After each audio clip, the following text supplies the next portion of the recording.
So what I want to talk about today is information and mind health.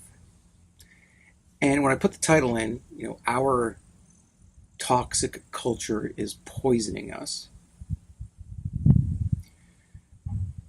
I say that in the sense that if you eat McDonald's every day, you will get sick and die. That's not to say that you can't eat McDonald's every once in a while as almost like well, it's bad. It's a guilty pleasure. It's if you see it as that, then so it's not to say that it's inherently bad, but if it is consumed on a daily basis, you'll get sick and die. So it's not healthy for you. So in the same sense,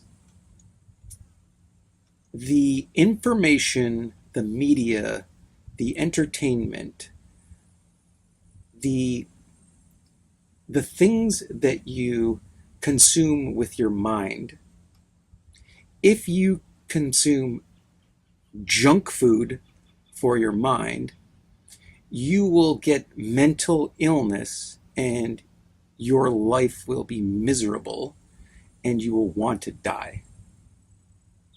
So in a lot of ways it's worse, because at least if you eat terrible food, you get unhealthy and then you die.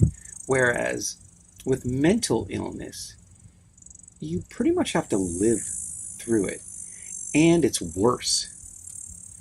So in that sense, you could even make an argument that it is more important for you to feed your mind good information than it is to feed your stomach good food. Now, I'm not going to split hair between the two, but when I say our toxic culture and when I say the information that we are feeding ourselves, let me just talk about, without going into because this is not about the hysteria about, oh, our culture is totally bad and everything's wrong and blah, blah, blah. There's a whole bunch of good things about our culture and where we're at right now. But if you have to take a kind of a global perspective, or if you look at people even individually, and this is what I'm actually more concerned about and more focused on, because obviously I'm focused on my own mental health, my own health. And so when I see other people that have unhealthy minds and unhealthy attitudes that don't help them, then it makes me want to dig a little bit under the hood and kind of figure out what's going on. And I did it for myself to see what information I was feeding myself that was steering me away from having a healthy mind and a great life. And so if you take a general look at what you hear, let's say, from your governments these days, it's something like, shut up, don't disagree with the government, do what you're told, and pay ridiculous taxes to a certain extent, but don't question authority. Governments, our education systems seem to be saying, coddle your children, trap them in a classroom, and don't let them interact with each other without massive authoritarian supervision, and make sure that nobody gets even uncomfortable or offended in the slightest sense, because it might do some ultimate trauma harm to them down the road or something like that. And of course, the obvious problem with that is you breed people that can't take any kind of discomfort, or they can't actually operate in the real world without having meltdowns and falling apart and screaming and yelling at each other. And if you look at our media seems to want to divide us to a certain extent, and also to put fear into our brains. Climate change, an obvious one. We're all going to die because of climate change, and something obviously that any one of us doesn't feel powerful enough to change, but they're putting the fear of God into you. We're all doomed, basically. And you know that mindset is working because people want to stop having children. They stop having children. They stop being motivated. They look at life as miserable and horrific, and they think, what's the point? We're all going to die. There's that realm of the doomsday cult, is what it's called, where it's what's the point in doing anything because climate change is going to kill us all. And then there's other parts of the media that want to divide us and give us language that, everything from, oh God, misogynists and transphobes and racists and white privilege and victimhood. And you're either like a liberal, progressive extremist on one end, or you're some kind of right-wing, white supremacist terrorist on the other end. And if you're not close to those edges, you're somewhere in the middle going, I have no control. The world is completely insane. I don't know who to believe. And I'm just going to hide in my little hole and hopefully no one comes and takes everything I have or attacks me. And so this is the realm of information, media, education that we take in. And does it affect us? And you might say, oh yeah, this doesn't affect me. You're full of shit. There's no issues here. But if you look at the statistics, we have the highest rates of depression, anxiety, suicide, alcoholism, drug addiction. You name the social and mental ills, they are all on the rise. And you have to wonder, why is that? Well, if you match that with the rise of the internet and the information age, then you get very much charts that match each other. The increase of the internet, the increase of information that we're receiving, the increase in all of these mental problems and mental issues that are making our lives miserable at the individual level. So now you might say, oh, that's a super negative approach to, what's happening. And actually, it's not. Really, it's just looking at what's happening and looking under the hood and seeing, okay, what potentially could be making me miserable and distracting me from having a good life. And what is a good life? And what does that good life mean to me? We're not given any of that information. We ultimately are responsible for finding that for ourselves. So this is the sort of thing that I took upon myself to figure out for myself. And when I did that, I started to look at media and information intake in a different way, and look at it as, how do I get myself a healthy diet of good information? And what is the information that I'm taking in? What is it actually telling me about how I operate in life? And so when I look at our culture and I look at the dominant messages, I see that those dominant messages are bad for my mental health. And I'm not saying that all the messages are bad for our mental health. In fact, the great thing about the internet is that we have the world's knowledge, thousands and thousands of years of human knowledge there on the internet for us to pick out the good stuff.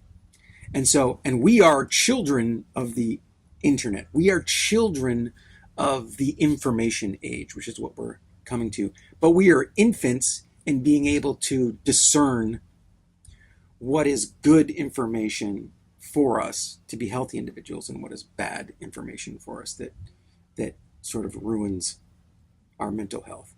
And you can see us working that out right now in society. And to be honest, we don't really have the tools to be able to really do that. And in our education system, we are not giving each other the tools necessary to do that. And without going into the millions of reasons why that is, I'm gonna suggest a big one, and that is, I will say that a lot of our media is motivated by profit, is motivated by making money, and that in that way to make money and getting clicks and getting attention, there is no moral part of that. There is no sense of, is what I am doing here good for someone or bad for someone? It is more about, is what I am doing here going to make me money in the short term or in the long term? End of analysis. And so what that means is that in our information and attention economy, you have people that are, and all of us, we're doing it to ourselves. You have people that are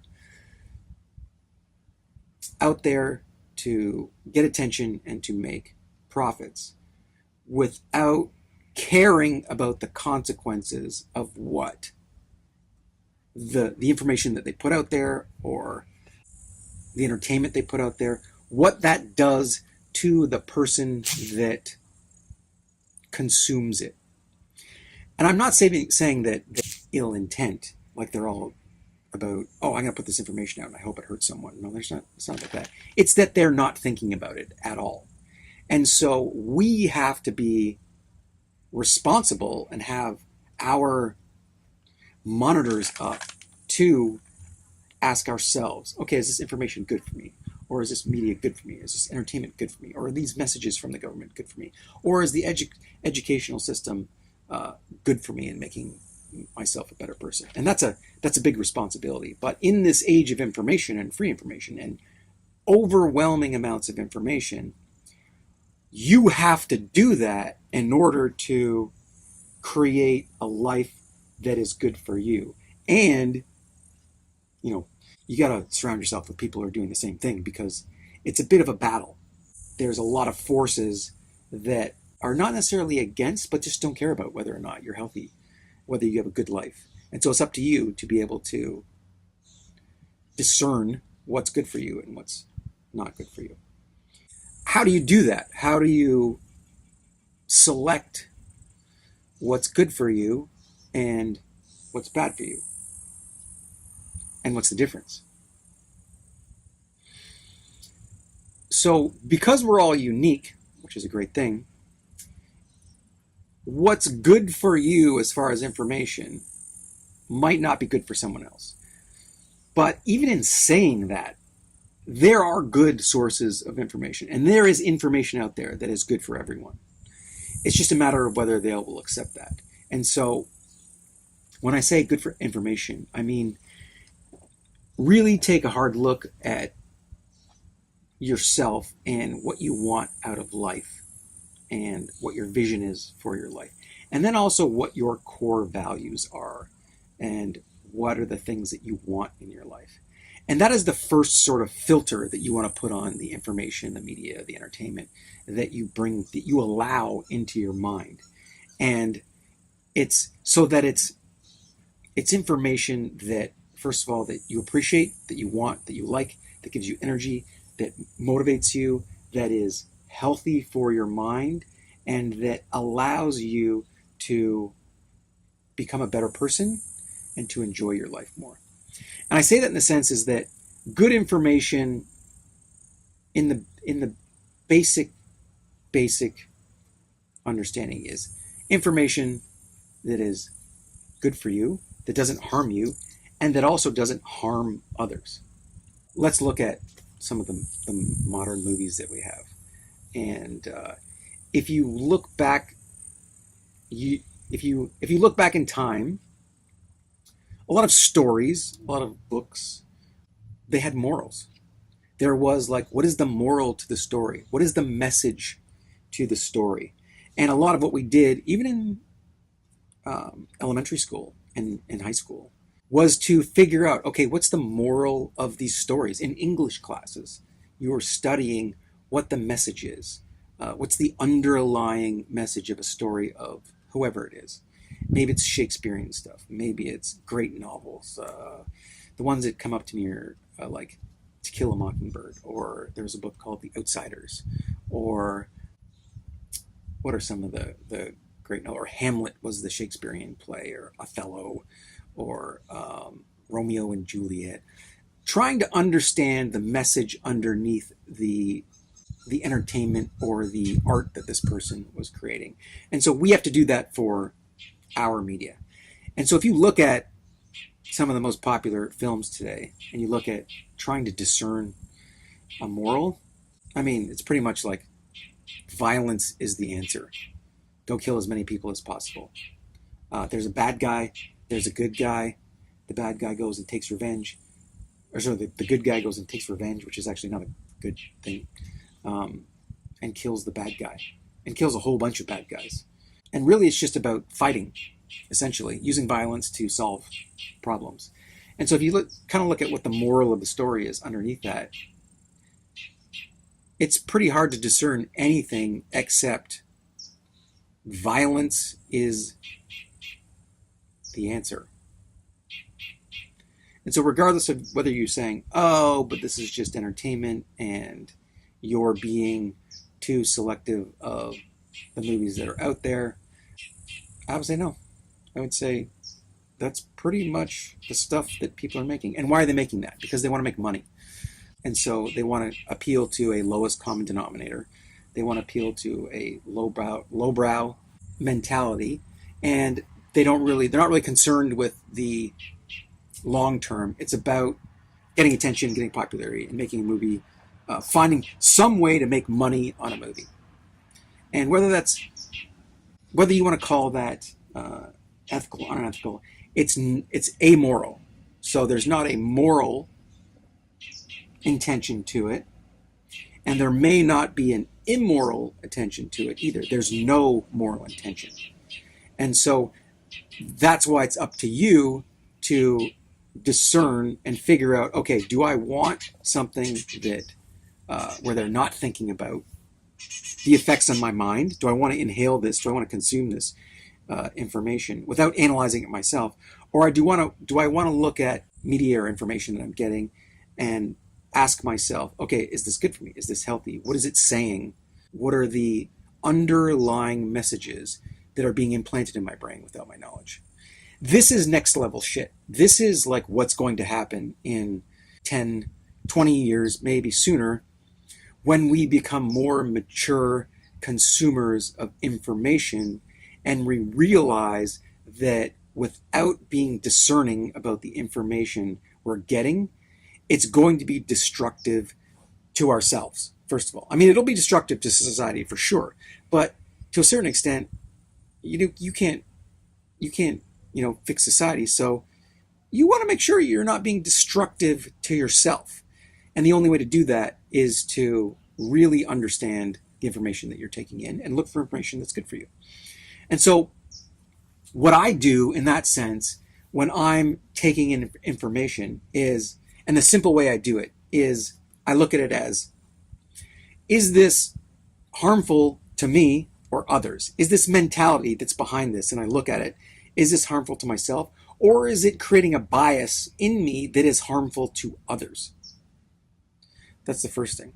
The second thing I do is I look at this information and I'm asking myself, is this positive towards a heroic look at society? And I mean heroic in the sense that, does this information inspire in me, courage and, independent thinking and, the thinking that motivates me to go, to open up to new information so that I can become a better human and that I'm not harming or hurting other humans in the process. And actually, maybe am I inspiring other humans in the process? And so the great heroic stories, and in fact, the hero myth or the hero story, which is also called the mono myth, which means the singular storyline that inspires humans throughout our entire civilizations dating back 5,000, 10,000 years, since and before the time we could even speak. What is the greatest story that inspires people to become better and to do better things and to be better than others? And that is the hero myth, the heroic story, which is, person is thrown into uncomfortable, dangerous, challenging situations, and maybe at first they don't rise to the occasion, but then they have no choice, and then they are forced to rise to the occasion and fight the dragon, fight the monster, go and get the gold that the evil person is hoarding, or defend their family against the evil that is going to want to kill them or destroy them. And they come out the other end winning, or winning in a moral sense and becoming a better, more courageous, more evolved person at the end of it, and then sharing that with humanity in whatever sort of way, besides the fact that they're just sharing it with the audience, and the audience is inspired to be like, yes, this is what I have to do. This is the way to feel good in your guts. We feel good about that. And that's why the monomyth, the hero story, is the greatest story ever told. And it is the story that keeps getting repeated and that people want to see. Because that's ultimately the human experience. And if the information that you are getting is not doing that in some certain way, then it is harming you. And it is steering you into all of the negative stuff: greed, revenge, sloth, gluttony, self-absorption, the easy way out, cheating, all of these things that are not good for you and are not good for others. And at the end of the day, they're not good for society at all. But mainly it's these messages can poison you and make you unhappy in your life without you even realizing it. And that is what I think that not discerning the information that you are taking in is going to do to you, to us. And I see it happening in our world. I see it happening with people and their inability to relate to other people who have different opinions, and to attack those who have different opinions, because they don't have the ability to open themselves up to another perspective. They don't have the ability to challenge themselves on their thoughts, and they are being taught that you need to be comfortable all the time. You need to seek ease and convenience, and anything that disrupts that is bad. And that's not helpful. That's very harmful to you as a human, and to you as a human amongst humans having a human experience. Because ultimately, we need others. We need to relate to others. Humans are social animals. And so if we are feeding ourselves information that does not allow us to be able to deal with other humans in relationships, which is what life is entirely about, deal with problems, deal with any kind of situations in a open, non-harmful, non-absolutely biased, reactive way, then you're going to get anxiety, you're going to get stress, you're going to get depression, you're going to get lack of motivation, you're going to get all the negatives, and your life is going to be ruined. And so if there's one takeaway to this, and that is, be very careful what information you take in. Be very aware. Try and make yourself aware and understand the underlying messages of the information, media, entertainment, whatever you're absorbing in your mind, and look for information that is good and healthy for you and that does not harm others. And that will be probably the greatest benefit to your mental health.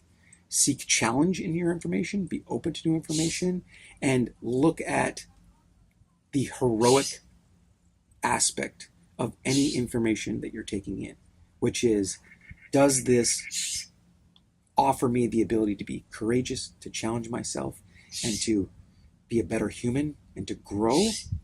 Or does it limit me and steer me into a path where I am unable to deal with the world, unable to act in a way that is courageous and that is good for myself and that also benefits others? Hope that helps. Have a good one.